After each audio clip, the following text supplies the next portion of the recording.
NSV का ये उपहार विवाहित जीवन में आए बहार। यदि आप और बच्चे नहीं चाहते तो बिना चीर फाड़ के एनएसवी पुरुषों के परिवार नियोजन का सिर्फ 10 मिनट का सरल उपाय है और आधे घंटे बाद आप घर भी जा सकते हैं।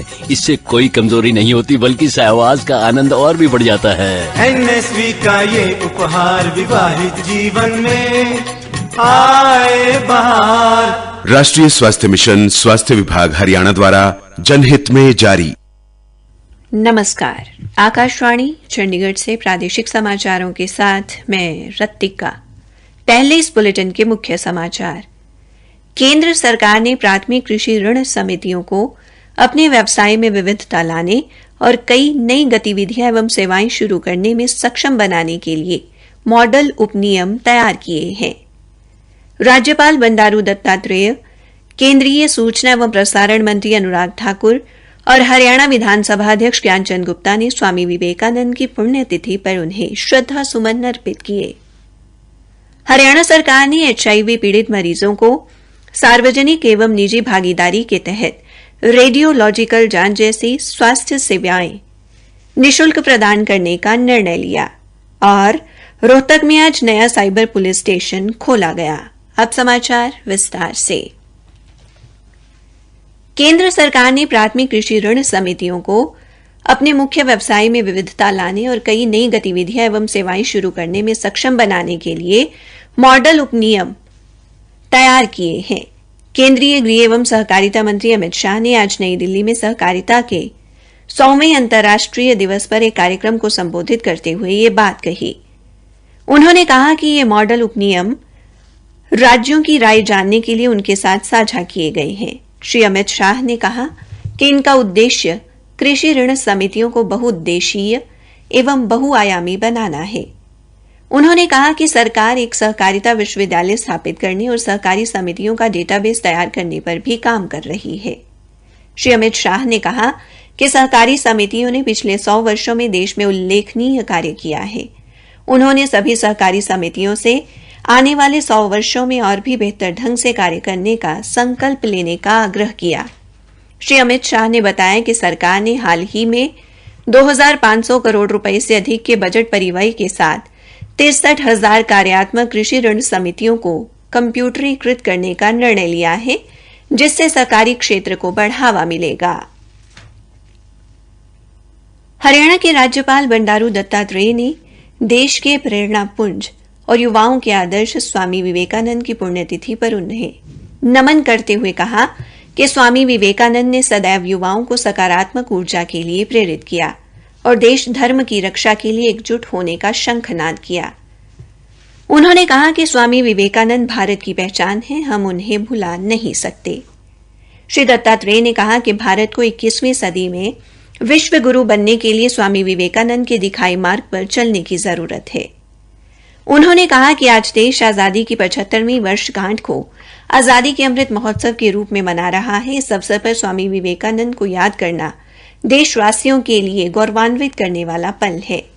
उन्होंने युवाओं से अपील की कि वे स्वामी विवेकानंद के जीवन परिचय से प्रेरणा लेकर भारत की मजबूती और आत्मनिर्भर भारत के लिए कार्य करें। यही स्वामी जी को सच्ची श्रद्धांजलि होगी। सूचना एवं प्रसारण मंत्री अनुराग ठाकुर ने आज स्वामी विवेकानंद की पुण्यतिथि पर उन्हें याद किया। एक ट्वीट में श्री ठाकुर ने कहा कि स्वामी विवेकानंद ने हिंदुत्व और हिंदुस्तान का वास्तविक स्वरूप विश्व के सामने रखा। उन्होंने कहा कि स्वामी विवेकानंद करोड़ों युवाओं के प्रेरणा स्रोत हैं। हरियाणा विधानसभा अध्यक्ष ज्ञानचंद गुप्ता ने आज स्वामी विवेकानंद की पुण्यतिथि के अवसर पर सेक्टर 12 के सामुदायिक केंद्र का नामकरण स्वामी विवेकानंद के नाम पर करके उन्हें श्रद्धांजलि दी। अब इसे स्वामी विवेकानंद सामुदायिक केंद्र के नाम से जाना जाएगा। विधानसभा अध्यक्ष ने युवाओं से स्वामी विवेकानंद के दिखाए मार्ग पर चलने का आह्वान करते हुए कहा कि स्वामी विवेकानंद का लगभग 125 वर्ष पहले दिया गया संदेश, उठो जागो और तब तक ना रुको जब तक लक्ष्य की प्राप्ति ना हो जाए, आज भी उतना ही प्रासंगिक है जितना उस समय था। उन्होंने कहा कि स्वामी विवेकानंद युवाओं के लिए प्रेरणा स्रोत है। श्री गुप्ता ने कहा कि सामुदायिक केंद्रों के नाम देश के शहीदों व महापुरुषों के नाम पर रखे जा रहे हैं। इसी कड़ी में आज ये 9वां सामुदायिक केंद्र है।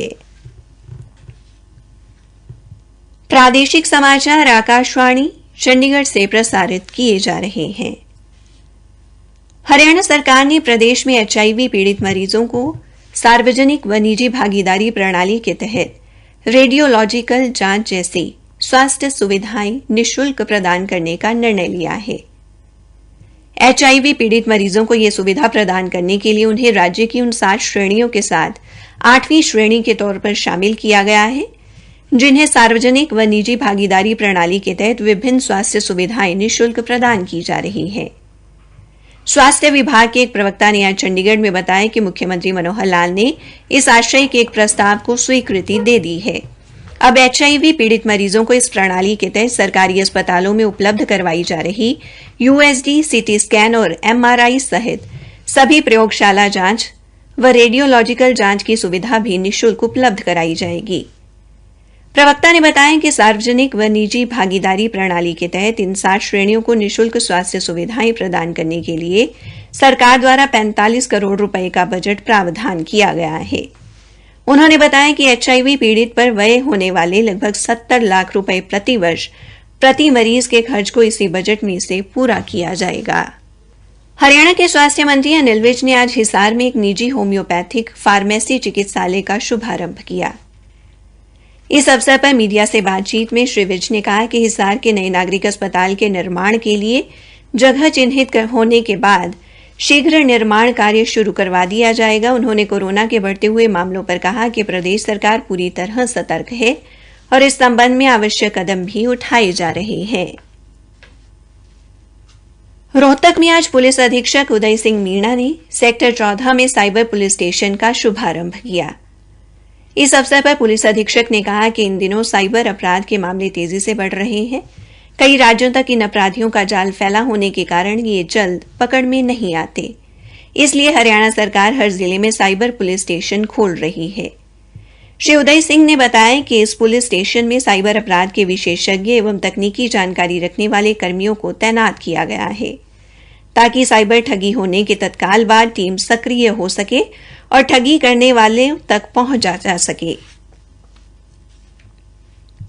हरियाणा के जेल मंत्री रणजीत सिंह ने डेरा सच्चा सौदा प्रमुख गुरमीत राम रहीम के असली नकली विवाद पर कहा कि सुनारिया जेल में बंद रहे और अब पैरोल पर बागपत आश्रम में मौजूद गुरमीत राम रहीम ही असली हैं। श्री रणजीत सिंह आज सिरसा में पत्रकारों को संबोधित कर रहे थे।